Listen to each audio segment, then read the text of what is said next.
All right, good evening, everyone. We're going to go ahead and honor the time. It's 5:30, and we're going to go ahead and get started. We're going to go 5:30 to 6:30 today. So we want to thank you for joining us for night number 2 of 3 as we continue our College Week webinars. My name is Alfonso Reese. I am one of the college and career counselors. I'm currently at Simi Valley High School.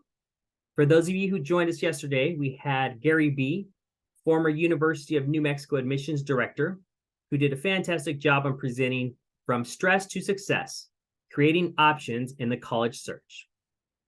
For those of you who were unable to attend last night's webinar, don't worry, all 3 nights are being recorded and will be available on the Simi Valley Unified School District's website within the next couple of weeks. Tonight, we have a special guest who will be presenting the UC application process. But before I introduce our special guest, I have a few housekeeping items to go over. First item, as I mentioned, this webinar is being recorded along with the other 2, and the videos will be posted on the district website, simivalleyusd.org, and you will be able to find them under Parent Workshops. Second item, this is a webinar format, so we cannot see or hear you. You can sit back, relax, and listen to the great information worry-free. Thirdly, we'll have plenty of time for questions at the end of the presentation. You can write your questions in the Q&A section, and we'll share them and answer them with the group at the end.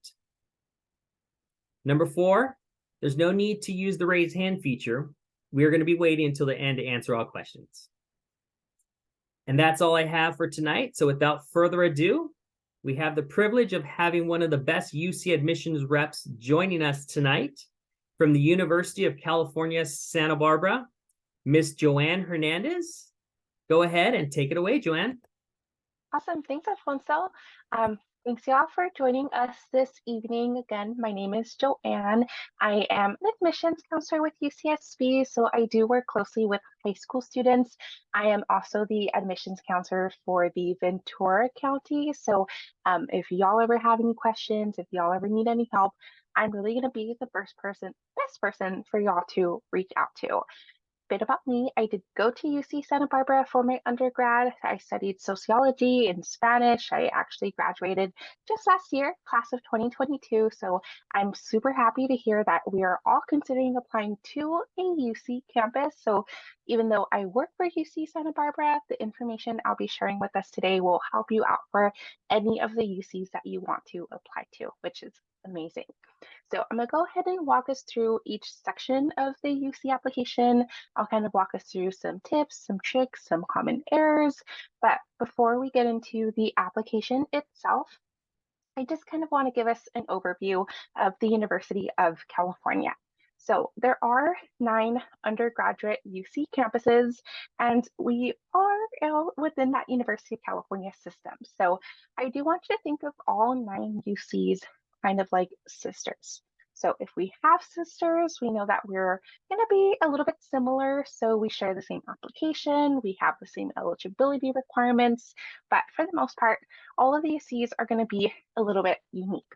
So a few things that I want us to keep in mind as we are starting the application process are these different factors. So one, you want to think about location. We're all spread out throughout the state of California, so we're all going to have a different vibe, a different feel to each other.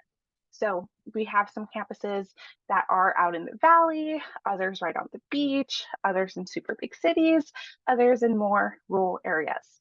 So you do want to think about where you can see yourself living, because you want to make sure that you're happy in the environment that you're studying. Then size is also going to set each campus apart.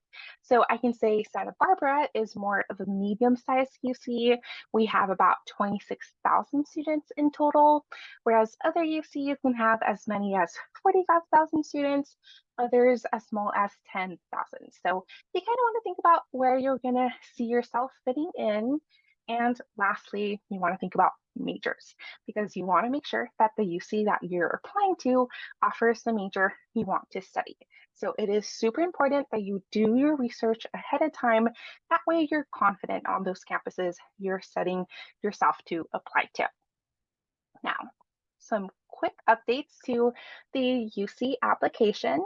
If we remember back when the pandemic first started and we were transitioning to online learning, a lot of our schools also transitioned to a pass no pass and a credit no credit grading system. So the UCs have gone ahead and said we will accept those pass and no pass classes for your ACG courses as long as they were taken between the spring of 2020 and the summer of 2021. Just remember, since there's no actual grades for these classes, it's just that P or that C, they're not going to be used in your GPA calculation. Then, second update, which I'm sure most of us are familiar with by now, is the entire UC system is test free. So we will not be considering SAT or ACT scores on the UC application. Now, if you did take either one of those exams, you got a really great score, then afterwards, if you are admitted, that's when you can go ahead and share those scores with us and it'll help you for course placement. But again, it will not be used for admissions purposes. So jumping into the application itself. So we, all 9 UC campuses, do use one single application, and that is the UC app. It's only accessible online on that link up on the screen, and it is already open. So I hope we've all started working on it, and we do have up until November 30th to submit that application. Now, doesn't matter if you submit your application today, yesterday, a week from now, November 30th, because we don't read apps on a first come, first served basis. We don't do early decision or early action. So I do want my students to take as much time as they need to work on their application because you want to make sure everything on there is correct. Because once you submit it, there are very few changes that can be made, which I'll go ahead and walk us through what those changes are in a few slides. But really great thing about the UC application is it really is just that one single app that you need to worry about. We don't need interviews. We don't conduct interviews. We don't need portfolios, letters of recommendations, unless by invitation only we reach out to you requesting this material. And that's usually if you're applying to a specialized program. So if we don't reach out to you, then that gives you one less thing to worry about for the UC application. Now, since it is that one single application, that does mean that every single campus you are applying to is receiving the exact same copy of the UC application. So one thing I want to note here is you do not want to be campus specific anywhere on your UC app. So if your dream UC is UC Irvine, and in your PIQs, you talk about how much you love that campus and how there's a major there that you're super excited to study and you can't wait to go to UCI, but then you also send your application to UC San Diego and UC Santa Cruz and UC Santa Barbara. It's going to look a little bit awkward if we're reading about how much you love UC Irvine. So it's best to not mention a UC campus anywhere on your application. But that being said, I do want you to feel confident to apply to more than just one UC. So I know sometimes students feel scared or worried if they apply to more than one, it's going to limit or hurt their chances of getting accepted to multiple UCs, but that's far from the truth. We do not collaborate on admissions decisions, and I'm actually not going to know what other UCs you send your application to, and we're always going to think that we are your first choice campus. And another thing I want to note is you shouldn't be giving us any unsolicited or external material. So please do not try to give me a resume or a link to your SoundCloud or your YouTube channel. We won't be able to look anything up outside of your application. So only give us the answers to the questions that we are directly asking you. But what's really important on the application? Really, almost everything. There isn't really an answer, a question that we don't want the answer to. So we are going to ask you academic questions. So These are pretty straightforward. What grade did you get in your English class your junior year? But then we're all going to ask you about those non-academic achievements. So that's where you talk about your clubs, your sports, your personal insight questions. And we're asking you these questions because we want to get to know who you are as a whole person.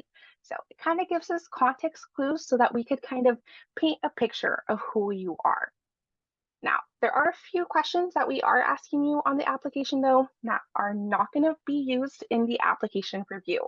So that's going to be the questions regarding race, ethnicity, sexual orientation or gender, religion, legacy, demonstrated interest, and the entire scholarship section of the UC application. So we are asking you these questions, but they are only going to be used for data purposes. So when I'm reviewing your application, it is completely going to be unavailable to me. But we're going to go ahead and jump into the application itself. And I want to use this time as a chance to remind y'all, if you have any questions, the Q&A box is at the bottom. So be sure to chat any questions in there. If at any point questions do come up, we'll get to those at the end. But up here on the screen, we do have a screenshot of exactly what you'll be seeing when you log into your UC application. So I'm going to walk us through this top menu bar. We have application status, which is where you can go to see a copy of your UC application. That's also where you can go to change the UC campuses you want to send your application to, but you could only change those campuses up until November 30th. So remember, that's why I want us to do our research ahead of time so that we know what the UCs we want to apply to.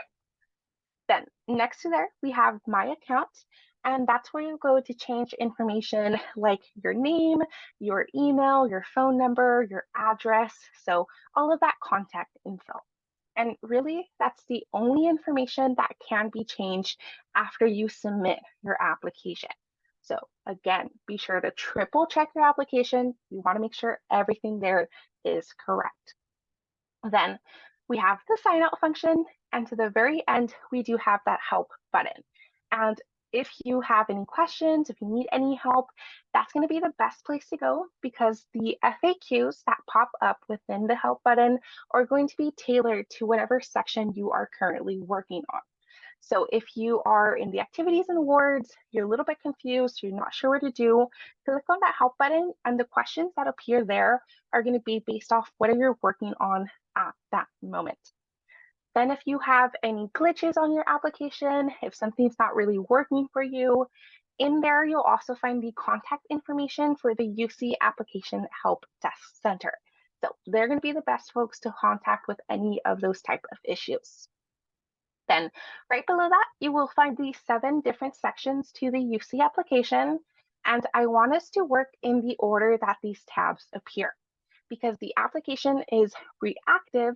So this does mean that sometimes questions in the beginning of the application trigger questions towards the end. And it also makes it easier to catch any errors along the way. Then I also wanted to note that there is a 20-minute timer on the UC app. So this means if you have your application open for 20 minutes, you haven't made any changes, it is going to automatically log you out. So I want us to remember to hit that blue Save and Continue button at the end of each section. That way, if you accidentally get locked out, you're not going to get everything you've already worked on erased. But first section you'll go ahead and touch on is the About You. And you can think of this kind of like your autobiography. So this is where we'll get a lot of the context about who you are. So we'll learn about you, we'll learn about your household, your community here. Now, please note that this section is 100% optional. So you don't have to complete most of this information here, but I do encourage you to complete as much as you can because it will go ahead and help you out in the long run. Remember, it's a reactive application. But we will ask you questions about what your first language spoken was, your military status. We'll also ask you about your parent and guardian information. But the most important thing I want to point out here is we will ask you about your household size and your household income. Now, I do want us to complete those two questions because using that information, we will go ahead and see if you qualify for a fee waiver. So please go ahead and complete those household size, household income, because right after the About You section, you'll go ahead and select those UC campuses you want to apply to. So it's going to pop up just like this map of California. All you have to do is click on the UCs you want to send your application to. But there is an $80 fee per campus that you do select. So it is a little bit pricey. That is why I want you to go ahead and complete the household size and household income, because in this section is where you will see whether or not you do qualify for a fee waiver. And if you do, you can get up to 4 UCs for free. So that's definitely a big help. Then once you've selected your campuses, you'll go ahead and move on to your major selection. Now, at each campus, you will have the option of applying undeclared, but whether or not that has an effect on your application will vary at each UC. So I can tell you that for Santa Barbara, you can apply for undeclared. Feel 100% confident in your choice because that's not going to have a negative impact on your UC application. But that might not be true at a different UC campus. So if you are considering applying undeclared, I do encourage us all to check in with those UCs. Then you also have the option of selecting an alternative major at every single UC campus except UC Berkeley. And I do encourage all of my students to select that alternative major because what that does is if we can't get you a spot into that first choice major that you've selected, it gives you a second shot of getting into that campus with that alternative major. So it doesn't hurt to have that second try. Then sometimes you absolutely have to select an alternative major because a few majors are going to be considered selective or impacted. So that means there's a lot of students trying to apply to those majors, which makes it a little bit difficult to get in there. For example, on the screen, we do have our chemical engineering major at UC Santa Barbara. And we also have the biology major with a specialization in bioinformatics over at UC San Diego. And when you select on those majors, a gray pop-up box appears that lets you know there's a lot of students trying to get in here. So we actually encourage you to list that alternative major. So I do want us to read every single pop-up box that appears on your application because we are going to give you important steps, important instructions that you should be taking. Similarly to those impacted majors, if you select a specialized major, we also are going to give you some extra steps like that supplemental application. So if you're applying to a major that has a very special curriculum, like the nursing major over at UCLA, we are going to ask you to complete an extra application on top of your UC app. So selecting this major, that gray pop-up box lets you know that an extra application is required and you should follow the links that appear there so you can get important deadlines, important instructions, and materials that may be required for that extra application. So please, I cannot stress how important it is to read all those pop-up boxes that appear on your application. I cannot tell you how many times students have missed deadlines, important instructions, because they just kind of skimmed over those pop-up boxes. But once we've gone ahead and selected our majors, we are going to move on to the academic history section. Now, everything here is going to be self-reported, and you only need to report to me your A through G courses. So you don't really need to tell me about your PE classes or the time you were a TA for your nurse. It really are going to be those academic courses that you have taken. And I do not require a copy of your transcript when you submit your application, but I do encourage my students to have a copy of their unofficial transcripts next to them because you are self-reporting your classes. So this means that you yourself are going to be typing in the name of your classes and the grades you've gotten. So having that transcript next to you makes it easy so that you're not forgetting any classes, especially all of those summer courses that you may have taken. Then for my students who have taken any math or language other than English courses in middle school. So maybe you took geometry in 7th grade, Spanish 1 in 8th grade. Those classes do fulfill your A through G courses. Just be sure to remember to include them in that 7th and 8th grade tab. Then for my students who took any college courses, dual enrollment courses, you are going to want to go ahead and include them in this college's attended while in high school section. Big mistake students make here is sometimes those dual enrollment courses that they've taken will appear on their high school transcript, or sometimes they took those college classes at their high school campus. Now, those are still considered college classes, so they still should be reported in this college section. So please be sure to separate those college courses from your high school classes. And if you're planning on taking any college courses after you submit your UC application, don't forget to report those on here as well. But then last section of your academic portion is going to be the test scores. So here's where you'll go ahead and share with me any completed and planned AP exams, IB exams, and any English language proficiency tests. And if you do plan on completing a full IB diploma, you'll go ahead and share it with us in this section. And I do want to go ahead and remind us that we will not be accepting SAT or ACT scores on the UC application. All right, so that's kind of it for academics. I'm going to go ahead and walk us through the non-academic portion of the UC application. Again, I want to remind us that the Q&A box is open and should be somewhere on the corner of your screen. So please go ahead, drop those questions. That was a really great time to get those answered. So I'm going to take a quick sip of water while folks start typing in their questions.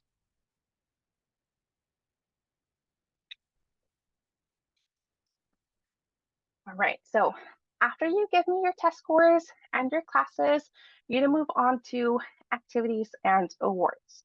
And here I want you to think about your clubs, your sports, your after-school jobs, your volunteer work, but I also want you to think about any non-traditional activities. So this can look like babysitting your siblings after school. It can be translating for your parents, volunteering for your church group. So think about everything you've done outside of the classroom during your 4 years of high school. We really do not have a preference to one activity over the other. So I do want you to share as much that you have with us. Then you are going to go ahead and categorize each entry into one of these 6 categories. And I know sometimes one activity can go into multiple categories. I'm not going to be too picky here, so really just pick the one that you feel fits best.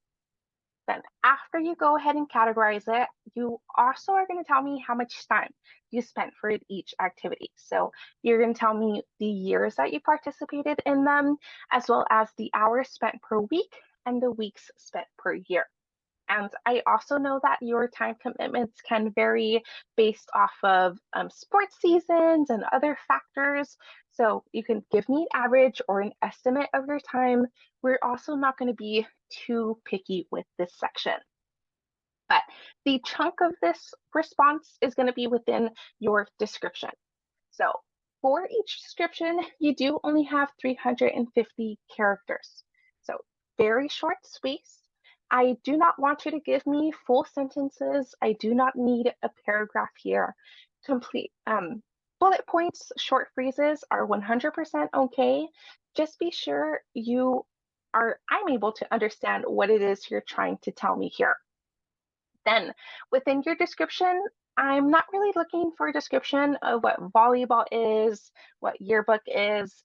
I'm looking for a description of what exactly you did within this activity. So I want you to think about what was your role? What was your responsibility? How did I step up in the classroom, in my club, in my household? And that's really what you should be focusing on within this description. Now, before we get into PAQs, I'm going to kind of sidetrack a little bit and get us into scholarships and programs. So once you do get to this section, you are going to see a lot of different criteria, just like this, pop up on your screen. Now, when you click on each one of these tabs, you'll see a lot of different statements appear. And those statements are going to be based off of the UC campuses you selected to apply to. And based off of what you select, you may be eligible for scholarships at a UC. So I do want you to go ahead and read through each one of these categories. Click on each statement that you feel really connects and resonates with you. And then there isn't a limit to how many you can select on the application, so it doesn't hurt to be considered for more scholarships. Then Joanne, with I'm going to chime in real quick. Just to let you guys know, those of you who joined us a little bit late, I do see some questions coming in right now. We're going to answer them all at the end. So if you can just be patient and we'll get to your answers in a minute. yes, thanks, Alfonso. We're almost at the end, so we'll get those questions in just a few minutes. But we'll also ask you if you want to be considered for any specialized programs. So at UC Santa Barbara, we do have the Educational Opportunity Program, or EOP, for first generation and income eligible students.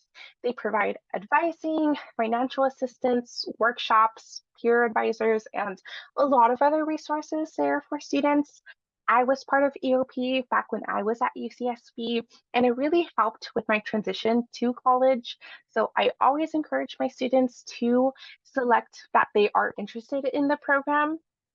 Then each campus is going to have a version of EOP. We're all just going to have a different name to it. So when we do get to this section, if you want to be considered for these special programs, just be sure to look out for whatever appears for you on your application. But the very end, personal insight questions. So for the PAQs, there are 8 different questions that you can choose from. And out of those 8 questions, you only need to respond to 4 of them. Does not matter which 4 that you choose because they all have equal value. So I do want my students to read through all 8 questions very carefully. Don't really think about or care about where everyone else is responding to. Don't worry about what PIQ question is my favorite. I want you to find the ones that you think are going to allow me to get to know you a little bit better. Then for each question, you do only have 350 words. So very short space. I do not want you to give me an introduction. I do not want a conclusion. I am not an English teacher, so I do not want or will be grading you on imageries, hyperboles, grammar, structure. I'm more focusing on what is it that you're actually trying to tell me. So I want you to think of your PIQs like your interview on paper. So your responses should be direct, straightforward. Think to yourself, if Joanne were to ask me a PIQ right now, how would I verbally respond to that? So that's a big tip. I'll go ahead and give us a few more tips in just a moment, but I want you to know that the PIQs are really here for 3 main reasons. So they give us clarity. It allows me to get a more clearer perspective about who you are as a person. What have you experienced in your life? Then it also gives me context. So it gives me a closer look into your household, your school, your community, and it also allows you to give me some depth. So some extra details about something you've shared with us in your application that we're not going to see just glancing that at first glance. So ultimately, the PIQs are here so I can get to know you a little bit better as a person to get a more of a clear picture of who you are. And remember, these are meant to be your interview on paper. So I really want you to think of them more like a conversation. Just kind of if you and I were chatting, what do you want me to know about you? Now, On the screen, we do have those 8 questions for you right now. Remember, there's not a question that is better than the other. They all have equal value. And even though they are numbered, they are not ranked. So question number 2 is not going to be better than question number 7. So again, read through these all very carefully and then reflect on your time in high school, what experiences um, have you had that kind of relate to these different questions, and that can help you narrow down the 4 that you want to respond to. But to help us get started or to help us with our editing process to our PIQs, I have some tips for us. Now, this is our UC application. No, sorry, this is your UC application. So make it about yourself. I want you to have main character energy here. So I, me, my statements, the more about you, the better. Now, you're not really trying to get your favorite teacher, your favorite musician, your parent into college. You're trying to get yourself into college. So please do not talk about anyone else. But if you do, that is fine. Just be sure to tie it back to yourself. So how have you impacted them, or how have they impacted you? Then the examples that you give me should be relevant to who you are today as a person.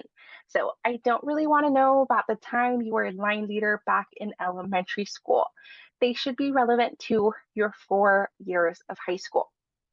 Then again, this is not an essay question. I am not grading you on structure or grammar. I don't need you to be the next Shakespeare or anything like that. I'm really just focusing on what is it that you're trying to tell me. And lastly, your responses should be in your own words. You are going to sign an agreement on your application stating that everything you've stated is true and in your own words. So please do not plagiarize your response. And believe me, whatever you have to say is 1,000 times better than what someone else has already given us. Now, also, everything on your application will never be used negatively. We will use all the information you give us either positively or neutrally, but there are still going to be a few things that I want us to avoid.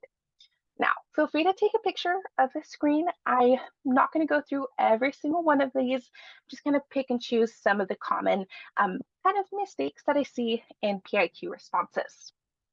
So, number 1, acronyms. If you want to use an acronym, go ahead and define it for us at least once. So I'll give us an example. At UC Santa Barbara, our tour guides are part of the Gaucho Tour Association, or GTA. So if I hear GTA, I automatically think about my tour guides. But other people might hear me say GTA and they think about a video game. So you never know if the person reading your application is going to understand what that acronym means. So you do want to go ahead and define it for us at least once, then you are safe to use it throughout the rest of your application. Then quotations or dialogue. Remember, you are not trying to get your favorite musician, your favorite artist, your favorite teacher into college. This is your application, so I want to hear about your own thoughts, your own words, not someone else's. And if you think about it, including these quotes are going to take up a lot of space from your word count. So it's best to just not include it. Then philosophy is another really big one. So questions like, what is life? Why are we here? Why are we doing this? Those are, excuse me, really big questions, really important questions, but trust me, your PIQs are not the place to unpack that. So don't ask us any questions that we're not going to be able to answer for you. Then one of the biggest ones I see, storytelling and scene setting. So a lot of times my students want to put me in the moment with them. So they'll write me a PIQ that sounds along the lines of, it was our big game day. There was 10 seconds left on the clock. The sweat was dripping down my forehead and everyone was looking at me to make the final shot. And then I finally make it. The crowd goes wild and then they go on and on and on with this response.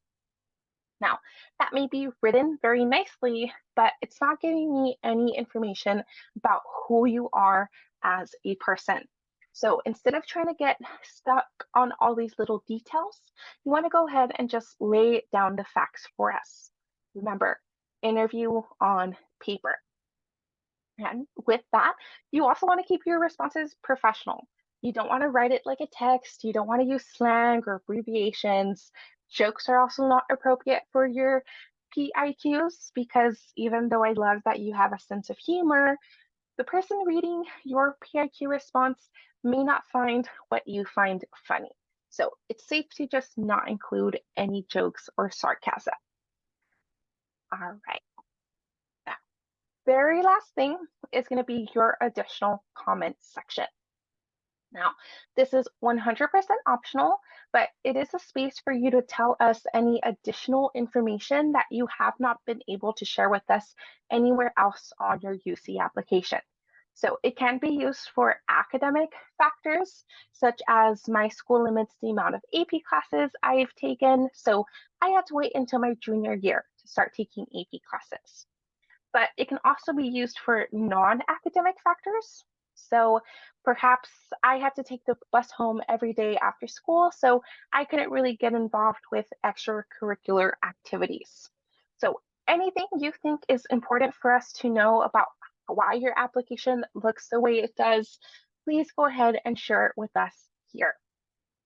But this is not a place on your application to give me an extra PIQ response. Believe me, I will know it's an extra PIQ and we will not use it in your application review. This is also not a place for you to try to attach a resume, a letter of recommendation, a link to your SoundCloud, YouTube channel, Etsy shop. Just if you have a small business or if you make music, that's awesome. We want you to tell us about it. We don't want you to try to show us because we are not going to be able to look anything up outside of your application. Now, I want to go ahead and leave us with a few reminders. So up here on the screen, I want to start us off with number one, communications that happen between you and the Office of Admissions will happen via email. So a few things I want to point out here. I do not want you to use your school email on your college applications because sometimes they will flag us as spam. So you want to go ahead and make a personal email if you don't already have one and use that for all of your college apps. Then you do want to be sure to check that email regularly, if not every day, every other day, because you want to make sure you're not missing any information that we are requesting from you. Then, admissions decisions will be posted on a UC campus portal. So this does mean you're going to make more usernames, more passwords. I know it gets a little bit tedious, a little bit annoying, but I just want you to go ahead and keep those in a safe space. That way, when you're trying to see your admission decision and it's a really exciting time, you're not getting bummed out with having to recover a password, recover a username. Then, again, transcripts are not needed with your UC application. You don't have to worry about those until after you graduate high school. Then lastly, any changes to your UC application with coursework. So for example, if you told us you were going to take honors biology, but you actually ended to take honors physics, or if you ended up getting a D or lower in any of your classes, you are going to want to go ahead and check in with each UC campus. That way, when we receive your transcripts, we're not confused with those changes in your application. And of course, you don't want to miss any important dates or deadlines, so I've gone ahead and listed them all out for you. Of course, I want to focus on the UC application deadline. Again, it closes up November 30th, so please be sure to get it in before the deadline. Then I do encourage all of us to file for financial aid either through the FAFSA or the California DREAM Act application, and that should be opening up in the middle of December. So be on the lookout for that. And a few resources that I love sharing with my students are up here on the screen, but my favorite one is going to be that personal insight question worksheet. So we, the University of California, has created that. We've broken down each personal insight question. We give you guiding questions, tips and tricks. So that's a really great resource to take advantage of. Then up here we have the UC application support. So again, if you have any issues, glitches with your application, they're going to be the best folks to contact. And of course, the link to the UC application. All right, and if you do have any questions after our presentation is over, our email is up there on the screen. We at UCSB are always more than happy to help y'all out, but we do have a few minutes here together, so we are going to go ahead and work through those questions. So take a sip of water. I'm also going to filter through some of these questions, so I apologize for the awkward silence in between.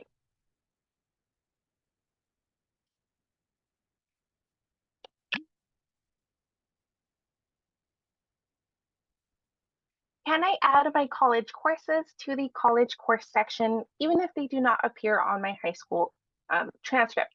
Yes. So even if it's not on your high school transcript, if you took any college courses, please give those to us in that college section of your application.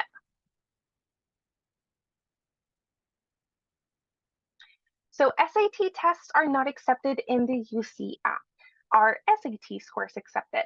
No, entire UC system is test free. So SAT, ACT scores will not be accepted on the application. So there's not even a section for you to share us those scores.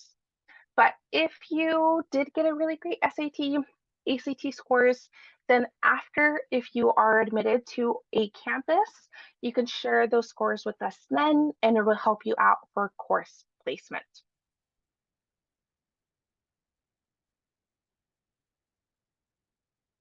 If I took geometry in a college over the summer, where do you apply it? So any college courses that you've taken, even if they were summer courses, you are going to want to go ahead and report those in the college section of the academic history tab.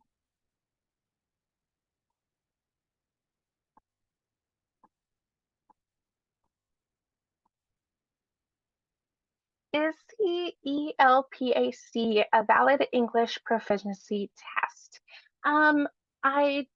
Off the top of my head, I don't believe it is.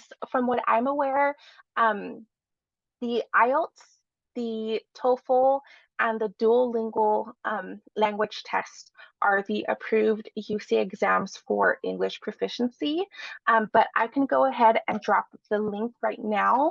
That way y'all could check for yourself the scores that are needed per exam, and then perhaps if the LPAC is accepted. So give me 1 second while I drop that link in the chat.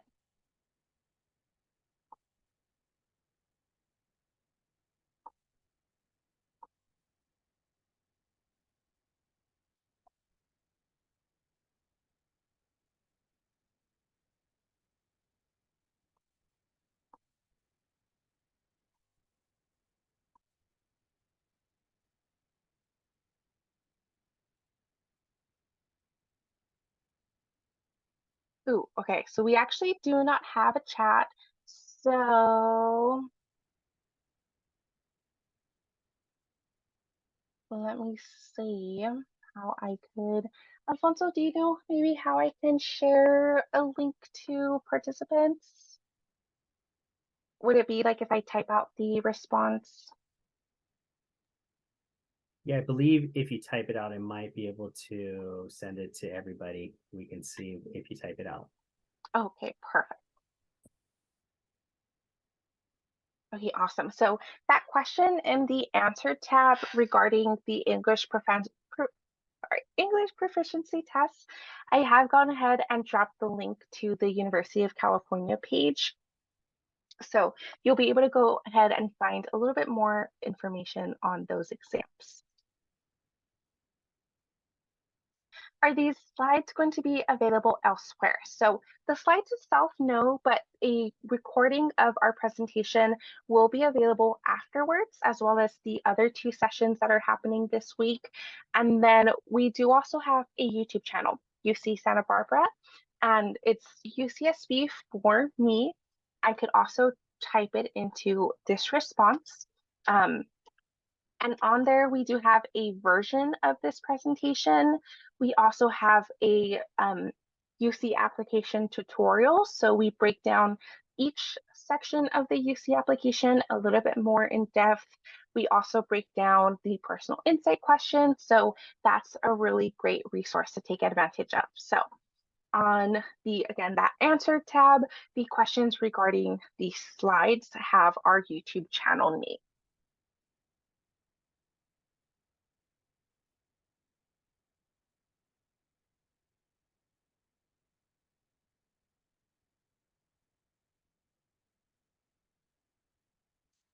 Ooh, good question. So I spent the first 2 years of high school in another country, and due to the education system difference in the courses, were altered to fit the A through G system. When inputting my courses, do I put the altered versions or the original version? I would go ahead and put the original courses that you have taken in the country where you have studied. We have our own international evaluators, and we'll go ahead and look at those courses you took abroad and see how they translate over. Um, if you want to go ahead and put on the already translated versions, that should be fine too. But so it's really up to you, but I personally would go ahead and give those original classes that you've taken. How does applying undeclared affect admissions for UCSB? Really good question. So for Santa Barbara, undeclared does not have a negative impact on your UC application. So for Santa Barbara, you can apply undeclared, feel 100% confident, but that might not be true for another UC campus. So I always encourage my students, if that's the route they're looking to apply into, to check in with the UCs that they want to apply to. What about if I took AP and IB courses? What section would those go into? So after you complete your academic history, there is going to be a test course section. So that's where you'll go ahead and share with us the AP exams and IB exams that you, oh, sorry, actually it says classes. So scratch that. So AP and IB classes would go under the academic history section. You would just put them under the grades or the years that you went ahead and took them.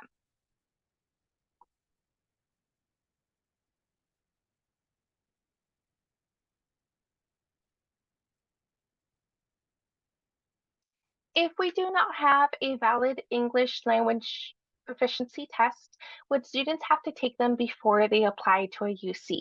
So English language proficiency exams are only required for students who have done schooling abroad where the language of instruction was not English for, I believe, 3 or more years. Now, if a student did schooling in a language as English for 3 or more years, they, excuse me, a language proficiency test is not required. Now, if you did study abroad where the language of instruction was not English, you are going to have to take an English language proficiency test.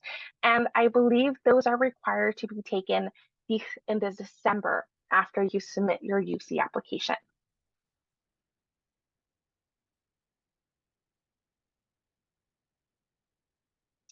Will the SAT or ACT be considered in the near future, like in 2 or 3 years? No, the UCs have indefinitely become test-free, so we will no longer be accepting SAT or ACT scores. Is there an awards/honor section? So yes, that's going to be the activities and awards section. So that's where you'll go ahead and share with us your activities as well as awards, any additional classes that you may have taken. So that's going to be section towards the end of the application.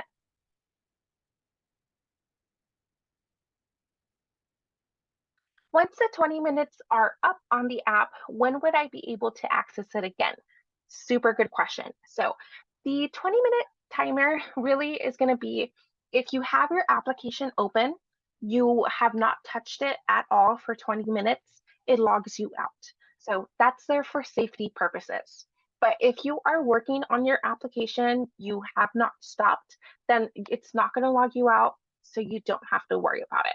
So it's only if you have it open and have not made any changes that you're going to go ahead and get logged out.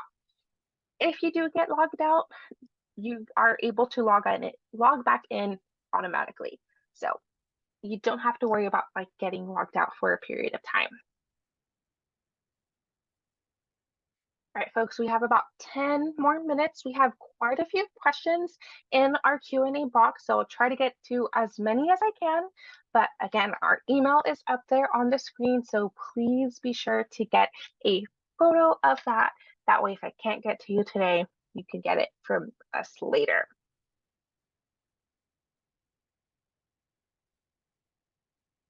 Are you evaluated against the students applying for a major or against all applicants? Now, the UCs do not compare applicants at all. So I'm not looking at this student and this student at the exact same time. Every student's going to get their own individual read. And I am never going to compare one applicant to another. So I do not want my students to also compare themselves to each other.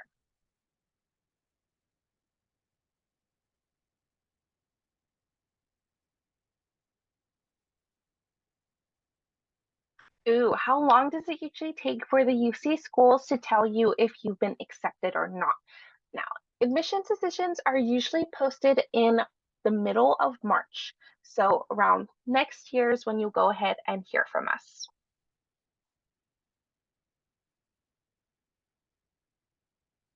What is the average acceptance rate for students wanting to enroll into UC campuses? That's kind of a hard question to answer. We all have very different acceptance rates per campus.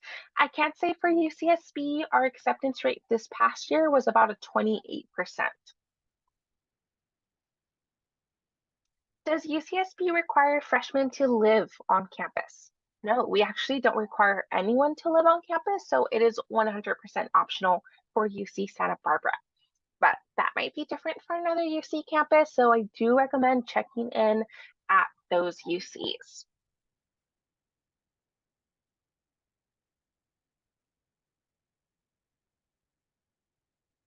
Folks, I'm filtering through questions, so again, I apologize for silences.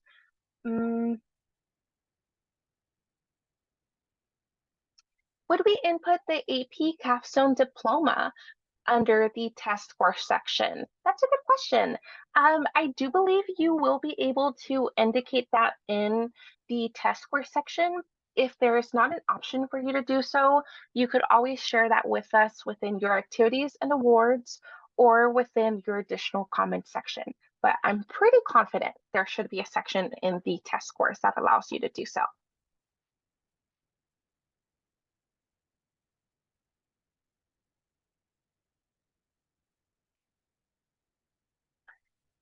Okay, good question. So what does the rule that dictates California resident students in the top 9% will be guaranteed acceptance to one UC campus? So I believe this attendee is referring to our eligibility in local context, or ELC. So if students are within the top 9% of their high school and their high school does participate in the ELC program, then if they are not admitted to the UC campuses that they have applied to, then we will go ahead and grant them a spot at another UC campus as long as there is space at that UC.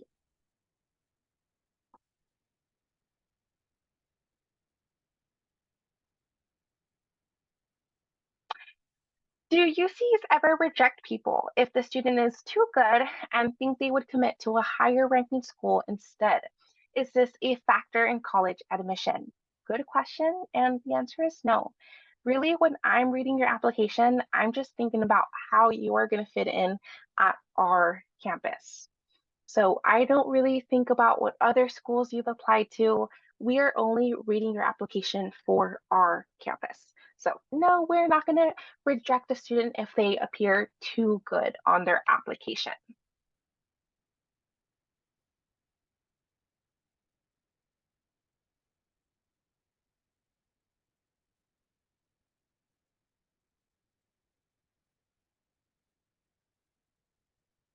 Ooh, so for EOP, what students are considered first gen?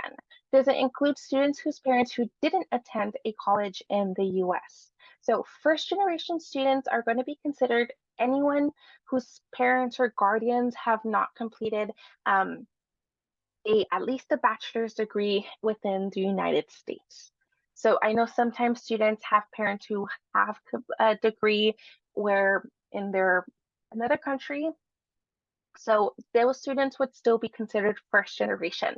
So again, as long as a parent or guardian has not received a bachelor's degree within the United States, they are considered first generation.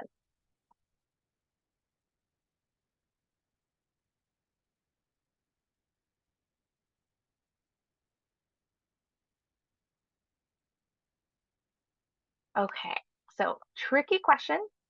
The websites for UC shows an acceptance rate being a 4.0 and students top 10%. Yeah, the application says that our minimum GPA requirement is a 3.0. What is the chance of a student who is not at a 4.0 to get admitted to a campus? Is it worth applying if a student is not at that 4.0? Now, I want all my students to apply.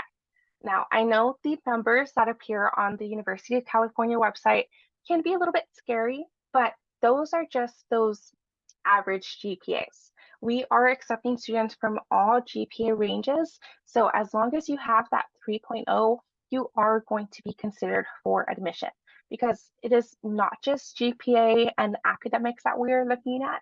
We're also going to be looking at activities and awards. We look at personal insight questions.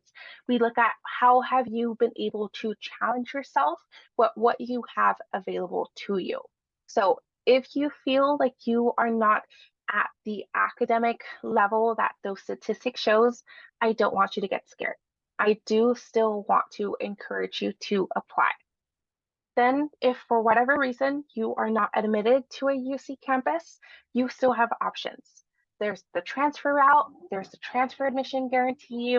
So there's lots of different options for you to reach a UC campus. Okay, we have 3 more minutes left, right, Alfonso? Okay, cool. So again, lots of questions in the chat. I want to get to as many as I can, but remember, email is up there on the screen if I'm not able to get to your question.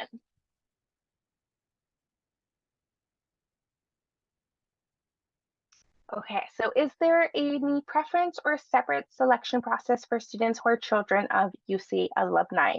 No, folks, the UCs do not use legacy in our admissions process. All right, I'm gonna go ahead and answer 2 more questions before we call it our night.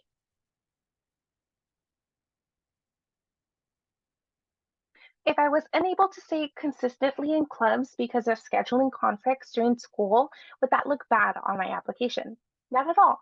We know that every student has different circumstances. So if there is something that was kind of affecting your ability to get involved, you can always share that with us within your activities and awards or your personal insight questions or those additional comment section on your application. Let me go ahead and find a question that I see most folks are asking in the chat.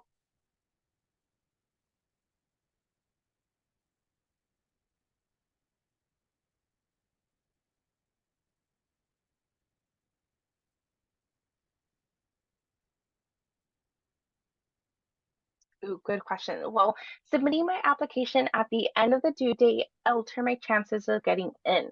Is it better to submit earlier on? No. So it doesn't matter if you submit your application right now, tomorrow, November 30th. We don't read them on a first come, first serve basis. We don't do early decision, early action. So I do want my students to take as much time as they need on their application. That being said, the application usually crashes on November 30th. So save yourself from that stress, get it in before that deadline. But I think I am going to go ahead and call it there with that last question. Thank you so much, Joanne, for all the great information. Thank you, parents. Thank you, everybody, students who joined us today. Again, please, you do have right in front of you, if you have questions, you can always email admissions@ucsb.edu. Really appreciate all of you who came tonight. And we look forward to tomorrow's event as well. We do have our presentation on the CSU application, which will be presented by Brittany Hong from the Cal State University Channel Islands. So again, thank you all for coming out this evening. And we're really excited that we have all these wonderful opportunities for you guys. If you guys have any questions, again, you have our college and career counselors. We're available to assist you and help you as well. So we're here to make this opportunity the best that we can for your future as you continue through this college application process. So again, thank you again, and everybody have a good night. Everyone.